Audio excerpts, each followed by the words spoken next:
Hi viewers, நம்ம இன்னைக்கு சுவையான வாழைக்காய் பொடி மாஸ் எப்படி செய்யறதுன்னு பார்க்க போறோம்.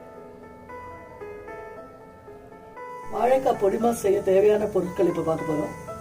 துவரம் பருப்பு 2 டேபிள் ஸ்பூன், கடலைப்பருப்பு 2 டேபிள் ஸ்பூன், வெள்ளை உளுத்தம் பருப்பு 1 டேபிள் ஸ்பூன், இதுக்கு தேவையான அளவு மிளகாய் வத்தல், உப்பு, பெருங்காயம். வாழைக்காவை இது மாதிரி ஒரு பெரிய பீசஸா எவ்வளோ இருக்கோ அதை நறுக்கி வச்சுக்க போறோம். இப்போ இதை முதல்ல ஒரு பாத்திரத்தில் தண்ணி வச்சு இதை வாழைக்காவை ஒரு ஹாஃப் குக் பண்ண போறோம்.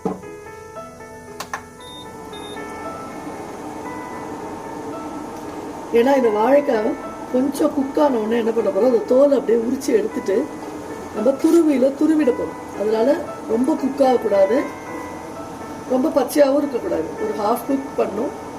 அது பண்ணும்போது ஸ்லைட்டாக மஞ்சள் தூள் இதில் போட்டுற போகிறோம்.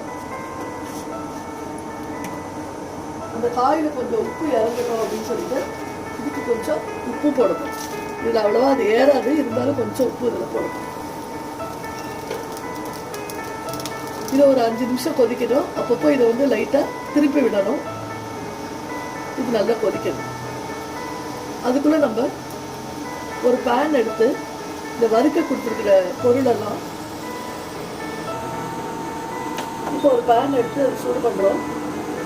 கொஞ்சமாக எண்ணெய் ஊற்றுறோம். ஒரு ஸ்பூன் எண்ணெய் ஊற்றினா போதும், ரொம்ப ஊற்ற வேணாம் அதில். ஏன்னா இது ட்ரை ரோஸ்ட்டாக தான் இருக்க போகுது.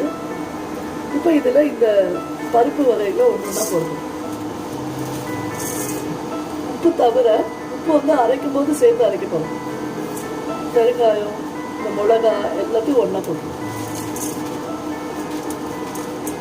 போட்டு நல்லா செவக்க இதை வறுக்க போகிறோம்.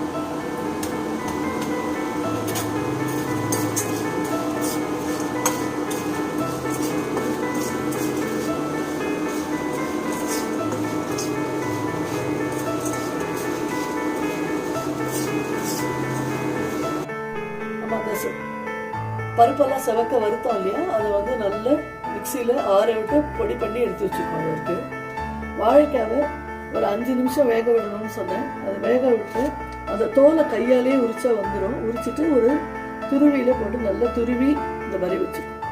இப்போ இது வேற ஒன்றும் உங்களோட ப்ராசஸ் முடிஞ்சுது. இப்போ இதை ஒரு பவுலில் இதை ட்ரான்ஸ்ஃபர் பண்ண போகிறோம். ட்ரான்ஸ்ஃபர் பண்ணிட்டு இந்த பொல நல்லா பண்ணிட்டு இந்த பவுடரை கொஞ்சம் கொஞ்சமாக அதில் ஆட் பண்ணி கலக்க போகிறோம். அவ்வளோதான்.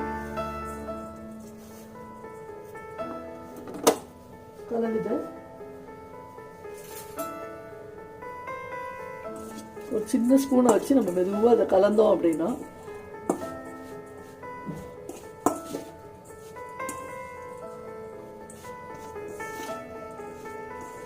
நம்ம டேஸ்ட்டுக்கு தகுந்த மாதிரி அந்த பொடி எவ்வளோ வேணுமோ அந்த அளவு யூஸ் பண்ணிக்கணும். டேஸ்ட் காரத்துக்கு தகுந்த மாதிரி. இது நல்ல ஸ்டிக்கியாக இல்லாமல் பொலன்னு வர அளவுக்கு நமக்கு அந்த பொடி நம்ம போடணும். எப்பவும் வழக்கமாக செய்கிற வாழைக்காய் பொரியல் பண்ணுறதுக்கு இது ஒரு நல்ல சேஞ்சாக இருக்கும். ப்ளஸ் இது எதுக்கு யூஸ் ஆகும் அப்படின்னா, திடீர்னு நிறைய பேர் இருக்காங்க வாழைக்காய் கம்மியாக இருக்குது அப்படின்னு சொன்னால் நீங்கள் இந்த மெத்தட் ஃபாலோ பண்ணிங்கன்னா நிறைய உங்களுக்கு குவான்டிட்டி நல்ல இன்க்ரீஸ்டாக கிடைக்கும் பொரியலாக பண்ணுறதை விட. இப்போ பார்த்தீங்கன்னா நான் இப்போ இங்கே ஒரே ஒரு வாழைக்காய் தான் எடுத்திருக்கேன். இது நீங்கள் பொரியலாக பண்ணால் இந்த அளவு குவான்டிட்டி கண்டிப்பாக உங்களுக்கு கிடைக்காது. இந்த மாதிரி பொடி மாசா பண்ணும்போது பார்த்தீங்கன்னா நிறைய பேருக்கு இதை நல்லா சர்வ் பண்ணலாம். ஒரு புதுமையான டிஷ்ஷாகவும் இருக்கும். இது ஓரளவு எனக்கு இப்போ கரெக்டாக இருக்குது. இன்னும் கொஞ்சம் பேருக்கு இந்த பொடி போட்டு நம்ம கொஞ்சம் ஆட் பண்ணுறோம்.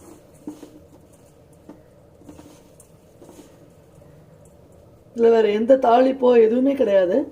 இது அப்படியே சர்வ் பண்ண வேண்டியதான். காரம்லாம் நமக்கு கரெக்டாக இருக்கும்.